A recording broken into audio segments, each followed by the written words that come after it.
오늘부터 창세기를 시작하려고 합니다.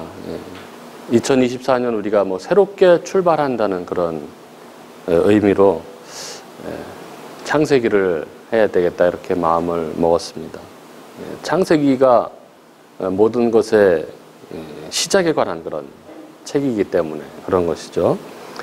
첫 단추가 잘 끼워져야 전체가 제대로 자리를 잡아가듯이 시작이 굉장히 중요한 것이죠. 그런 의미에서 창세기를 함께 나누면 좋겠다 이렇게 생각을 했습니다. 창세기는 언제나 늘 모든 사람들의 관심의 대상이었습니다. 창조론을 옹호하는 사람들은 창세기를 하나님의 살아계심의 증거로 그렇게 삼고, 또 진화론을 옹호하는 사람들은 이 창조의 허구성을 찾아내기 위해서 창세기를 열심히 연구하기도 했습니다. 그러나 창세기는 그런 것보다도 훨씬 더 중요한 부분을 담당하고 있는 책입니다. 그것은 바로 창세기가 율법과 복음을 이해하는 첫 관문이며 동시에 기독교 세계관의 중심을 형성하고 있기 때문에 그렇습니다. 즉, 온 우주 만물의 주인, 창조주의자 구속주의신이 하나님을 믿는 믿음이 창세기에서 시작해서 계시록에 도달하게 되고, 그 사이에서 살아가는 모든 인생들에게 어떻게 죄로부터 벗어나서 거룩한 생명으로 거듭나게 되는지를 알려주는 책이 바로 창세기이기 때문에 그렇습니다. 그런 점에서 이 창세기가 없는 성경은 기초가 없거나 회반죽 없이 그냥 벽돌만 쌓아 올린 사상누각에 불과하다라고 말한 이 성경 주석가 케네스 매튜스의 이 역설은 조금 더 지나친 말이 아니라고 그렇게 생각합니다. 창세기는 그렇게 중요합니다. 창세기는 성경의 관문, 성경의 서론이라고 말합니다. 서론이 중요한 것이죠. 서론과 결론을 알면 책의 전체 내용을 알 수 있는 것이죠. 그리고 여기 창세기에서 하나님이 천지와 인간을 창조하시는데, 여기에 보면 하나님께서 이 묵시의 세계, 영혼의 세계 속에서 어떤 계획을 가지고 행하십니다. 그런데 우리가 알아야 할 것은 이 하나님께서 이 영혼의 세계에서, 묵시 세계에서 계획하신 것은 이미 성취된 것이다 마찬가지다. 이러한 생각입니다. 뭔 얘기냐 하면은 하나님께서 묵시 세계, 즉 영혼의 세계에서 어떤 계획을 하실 때에는 이미 묵시록의 그 결론, 새하늘과 새 땅을 가지고, 새 하나님 나라를 가지고 계획을 하시는 것이라는 것이죠. 공사가 끝이 나야 공사를 시작한다, 이런 말이 있습니다. 즉 인간의 모든 행사의 결과는 그 결과에 대한 그림이 마음속에 그려져 있을 때 가능하다는 것이죠. 봄에 씨를 뿌리는 농부는 가을에 어떤 곡식을 어떻게 거둘지에 대한 그림이 그려져 있어야 어떤 씨를 어떻게 뿌릴지를 파악하고 그 행동을 한다는 것입니다. 건물을 짓는 사람도 마찬가지죠. 건물을 짓는 사람은 이 공터를 보면서 완성된 그림을 가지고 있는 것이죠. 그 완성된 그림을 가지고 있어야 설계도를 그리기 시작하게 되는 것이죠. 새벽에 바다를 향해서 나가는 어부는 어떤 물고기로 내가 이 배를 가득 채울 것인가라는 생각을 가지고 있어야 내가 어디로 가서 어떻게 고기를 잡을지를 정할 수 있게 되는 것이죠. 만약 농부가 또 건축가가 혹은 어부가 그 결과에 대한 그림이 없다면 그들은 그들의 일을 어디에서 어떻게 시작해야 하는지 가늠할 수 없을 것입니다. 인간사 일들도 이러할진데 하물며 하나님께서 하시는 일은 어떠하시겠습니까?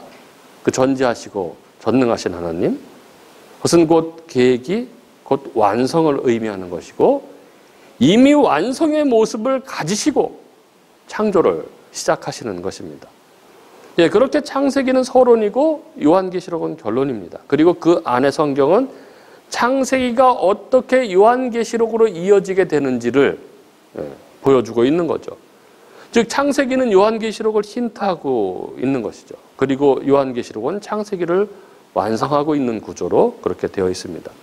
원래 책의 구조가 그렇지 않습니까? 서로는 결론을 힌트하고 결론은 서론을 완성하고 하는 것이죠. 예, 그 몇 가지 예를 들어보겠습니다. 성경의 예를. 서론인 창세기 2장 9절 10절은 이런 말씀이 있습니다. 여호와 하나님이 그 땅에서 보기에 아름답고 먹기에 좋은 나무가 나게 하시니 동산 가운데에는 생명나무와 선악을 알게 하는 나무도 있더라. 강이 에덴에서 흘러나와 동산을 적시고 거기서부터 갈라져 네 근원이 되었으니, 서론인 창세기는 이렇게 기록하고 있죠. 결론인 계시록 22장 1절 2절은 이렇게 기록합니다. 또 그가 수정같이 맑은 생명수의 강을 내게 보이니 하나님과 및 어린 양의 보좌로부터 나와서 길 가운데로 흐르더라. 강 좌우에 생명나무가 있어 12가지 열매를 맺되 달마다 그 열매를 맺고 그 나무 잎사귀들은 만국을 치료하기 위하여 있더라. 그런데 서론에는 있고 결론에는 없는 게 있습니다. 뭡니까? 바로 선악을 알게 하는 나무, 선악과가 없습니다. 그러니까 성경은 이 선악과가 없는 그 지점으로 어떻게 가게 되는지를 보여주고 있는 게 성경이라고 할 수 있는 것이죠. 즉, 이 피조물이 이 창조주의 자리에 오르려고 하는 그 마음, 죄가 사라진 상태가 성경이 계획하고 있는 완성된 자리라는 것입니다. 이제는 피조물인 인간은 오직 하나님을 하나님 자리에 모셔둘 때에만 비로소 피조물이 가장 행복한 상태, 가장 복된 상태임을 깨달아서 더 이상 이제 선악을 알게 하는 나무가 필요치 않게 된 것입니다. 선악을 알게 하는 나무를 동산 중앙에 두신 이유는 바로 피조물인 인간에게 창조주 하나님이 계시다는 것을 알고 그것을 인정하도록 하기 위함이었기 때문에 그런 것이죠. 그리고 또 창세기에는 아담과 하와의 혼인하는 장면이 나옵니다. 창세기 2장 22절부터 24절에 여호와 하나님이 아담에게서 취하신 그 갈빗대로 여자를 만드시고 그를 아담에게로 이끌어 오시니 아담이 이르되 이는 내 뼈 중에 뼈요 살 중에 살이라. 이것을 남자에게서 취하였은즉 여자라 부르리라 하니라. 이러므로 남자가 부모를 떠나 그의 아내와 합하여 둘이 한 몸을 이룰지로다. 이런 말씀이 있죠. 여기 서론인 창세기 2장 24절에 보면 남자가 부모를 떠나 그의 아내와 합하여 둘이 한 몸을 이룰지로다 이렇게 하고 있습니다. 그런데 아담이 최초의 인간인데 부모가 어디 있습니까? 근데 왜 부모를 떠나라고 합니까? 이 장면은 성경이 이 결혼, 가정을 이루는 장면을 소개하고 있지만 이 장면은 단순히 아담과 하와의 혼인 장면을 묘사하는 것이 아니라 이 아들인 예수 그리스도가 그 아버지, 하늘아버지, 부모를 떠나서 이 땅에 내려오셔서 신부인 당신 백성인 이 성도들과 혼인을 하셔서 그들과 하나의 연합, 한 몸을 이루는 그 예수 그리스도, 그리고 세상 끝날에 하나님 백성과 완전히 하나가 되시는 이 어린 양의 혼인잔치를 힌트하고 있는 것입니다. 그래서 결론인 계시록에 이 어린 양 예수 그리스도와 교회에 혼인하는 장면이 나오는 것이죠. 계시록 19장 7절부터 9절에 보면은 우리가 즐거워하고 크게 기뻐하며 그에게 영광을 돌리세 어린 양의 혼인 기약이 이르렀고 그의 아내가 자신을 준비하였으므로 그에게 빛나고 깨끗한 세마포 옷을 입도록 허락하셨으니 이 세마포 옷은 성도들의 옳은 행실이로다 하더라. 예. 또 서론인 창세기 2장 25절에 보면 아담과 하와가 벗었다고 기록하고 있습니다. 25절에 보면 아담과 그의 아내 두 사람이 벌거벗었으나 부끄러워하지 아니하니라. 자, 이것의 완성을 이루고 있는 계시록 19장 7절 8절은 이렇게 되어 있습니다. 우리가 즐거워하고 크게 기뻐하며 그에게 영광을 돌리세 어린 양의 혼인 기약이 이르렀고 그의 아내가 자신을 준비하였으므로 그에게 빛나고 깨끗한 세마포 옷을 입도록 허락하셨으니 이 세마포 옷은 성도들의 옳은 행실이로라 하더라. 예, 앞서 말씀드린 이 어린 양과 이 교회가 혼인하는 장면인데 이제 그들은 벌거벗은 게 아니라 빛나고 깨끗한 세마포 옷을 입고 있습니다.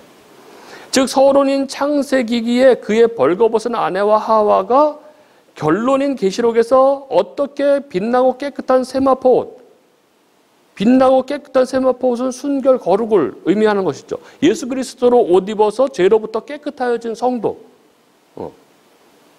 예, 어떻게 이 세마포 옷을 입게 되는지를 보여주고 있는 것이 바로 성경인 것입니다.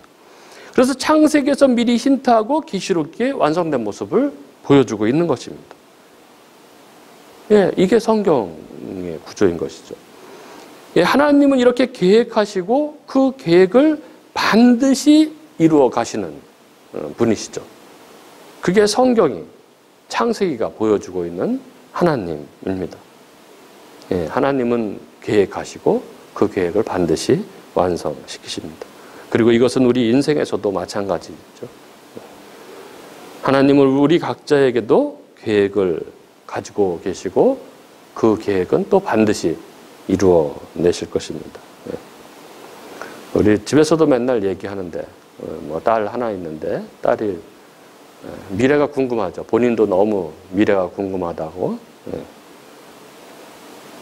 그렇게 얘기하는데 뭐 궁금합니다. 저도 궁금하죠. 어떤 일을 하고 있을지, 나중에 어떤 일을 하면서 살게 될지 궁금한데 확실한 것이 있죠. 뭐냐면은 하나님의 계획이 분명히 있고 하나님은 그 계획을 반드시 이루실 것이라는 것입니다. 그러니까 늘 하나님 말씀에 귀 기울이고 맡겨진 일에 최선을 다하면서 학창 시절을 잘 보내야 하는 것이죠. 그리고 부모님들 입장에서도 자녀에 대해서 너무 그렇게 마음 달아 할 필요가 없습니다. 하나님의 계획이 있으시고 하나님께서는 그 계획을 반드시 이룰 것이기 때문에 그런 것이죠. 그럼 개략적으로 창세기를 한번 그리고 오늘 이 창세기 개관이니까 한번 개략적으로 살펴보면은 이 명칭은 창세기죠. 예, 창세기. 본래 이 구약 성경의 대부분의 책의 이름은 없습니다.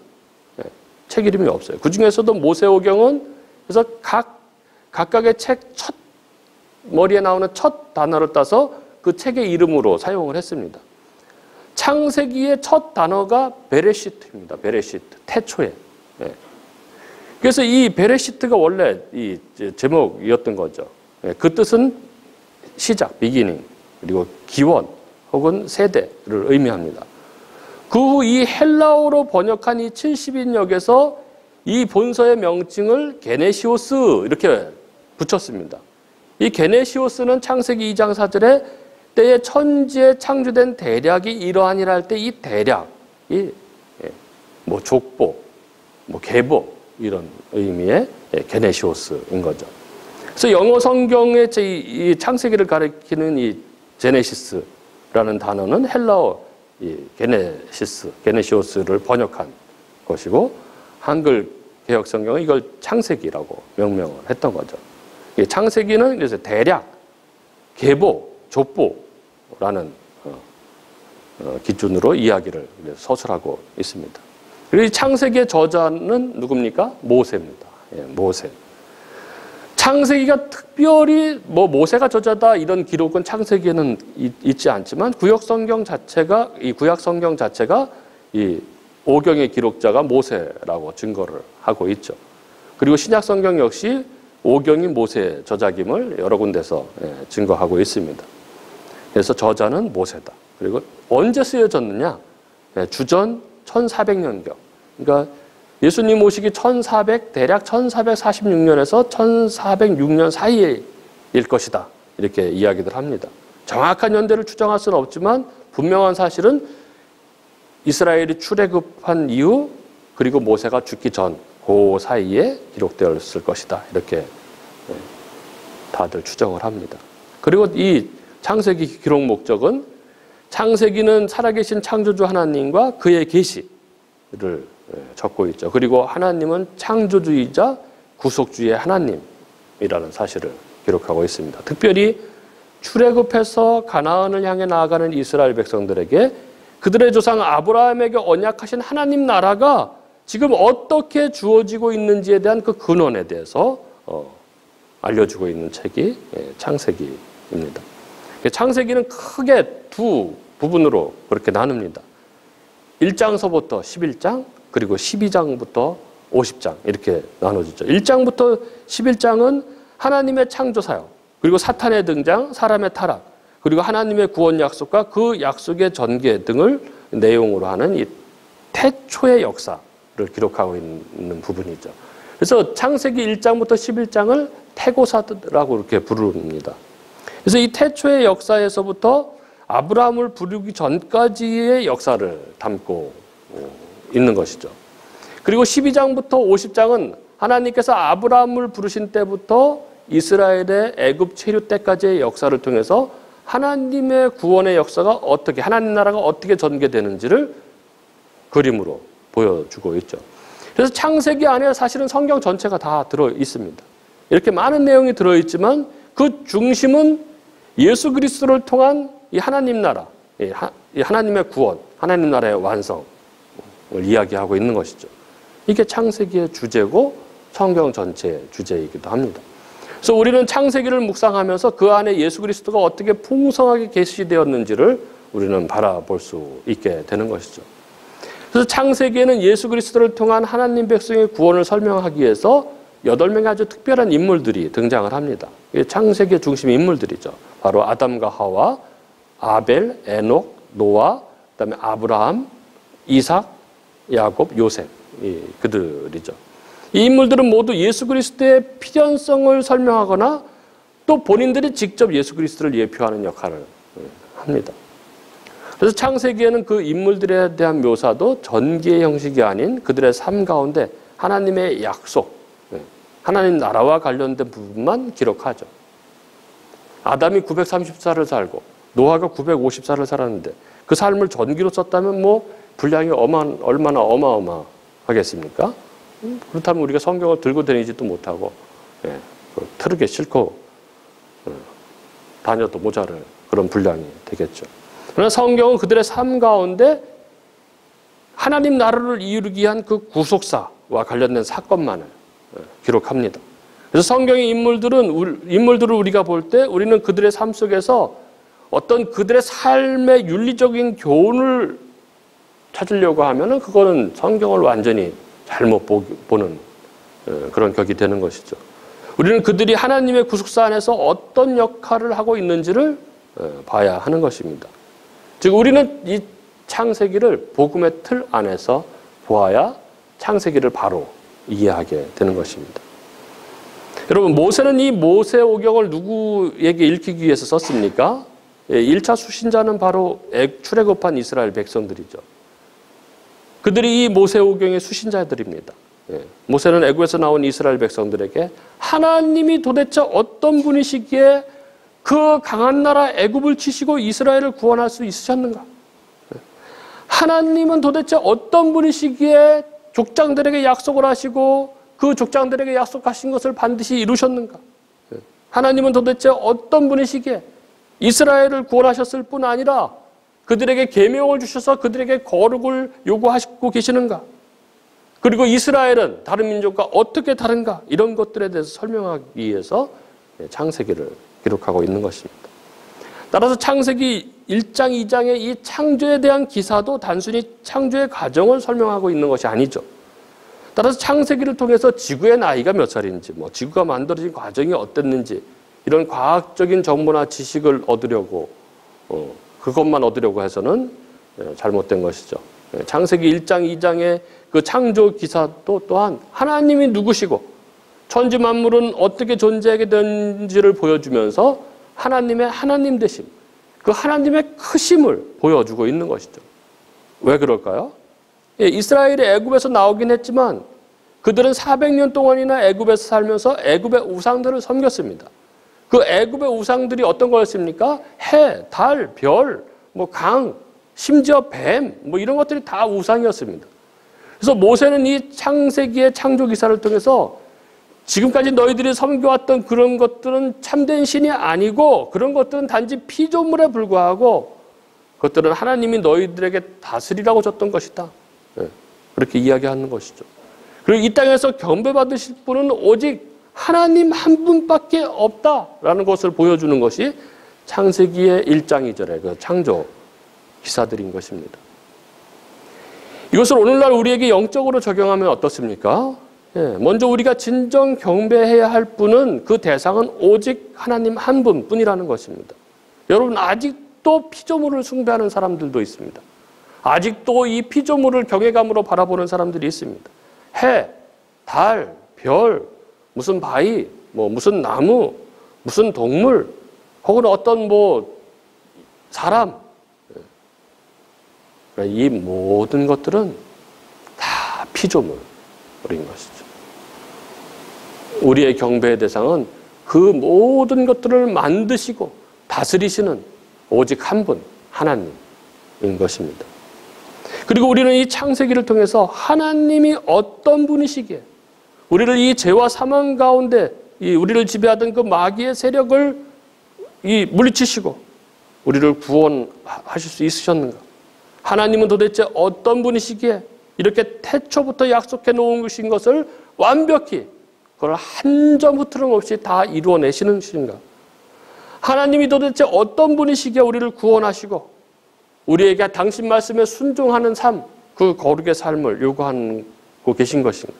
그 순종의 당위성, 필연성 이런 것들을 우리는 창세기를 통해서 봐야 하는 것이죠. 그래서 우리 성도들이 순종하고 힘을 얻고 의지해야 할 분은 오직 하나님 한 분밖에 없다는 것을 우리는 창세기를 통해서 배워야 하는 것입니다. 정리하겠습니다. 창세기는 창조의 기사를 적은 과학책도 아니고 이스라엘의 역사를 기록한 역사책도 아니고 또 위대한 인물들에 대한 위인전도 아닙니다. 창세기는 오직 예수 그리스도에 의해 주어지게 될 그 영원한 생명의 필요성에 관해서 적고 있는 책입니다. 그래서 독자들로 하여금 이 책을 통해서 그리스도 안에서 참 생명의 회복을 허락하신, 약속하신 그 하나님의 약속, 그 모든 약속들을 믿고 그 약속에 순종하듯, 하나님은 이렇게 당신 약속을 반드시 이루시는 분이시구나. 이걸 우리가 철저히 배우면서 하나님 말씀에 순종할 수 있도록, 그래서 하나님을 믿을 수 있도록 그 하나님 택한 자녀들에게 하나님께서 하나님의 생명을 심어서 어떻게 하나님 아들로 회복시켜 가는지를 이 그림으로 보여주고 있는 것이 바로 창세기입니다. 이 창세기를 통해서 우리가 성경의 진수, 하나님 계획의 그 광명한 영광, 그 놀라운 창조의 현장, 그리고 그 광명한 계획이 어떻게 참혹하게 무너져 가는지, 그리고 그럼에도 불구하고 포기하지 않으시는 하나님의 그 신실하심, 그리고 그 계획의 그 광명한 그 완성의 모습, 무엇보다도 그 모든 것을 이루어가는 핵심, 예수 그리스도의 십자가, 그 모든 것을 우리가 분명하게 바라볼 수 있는 시간이 되었으면 좋겠습니다. 그래서 그 하나님의 계획, 예수 그리스도를 통한 그 구원을, 그리고 그 영광의 마지막을 온전히 소망하는 자로 우리가 새롭게 거듭나는 그런 역사가 우리 창세기를 하는 시간 내내 임할 수 있기를 주님의 이름으로 축복합니다.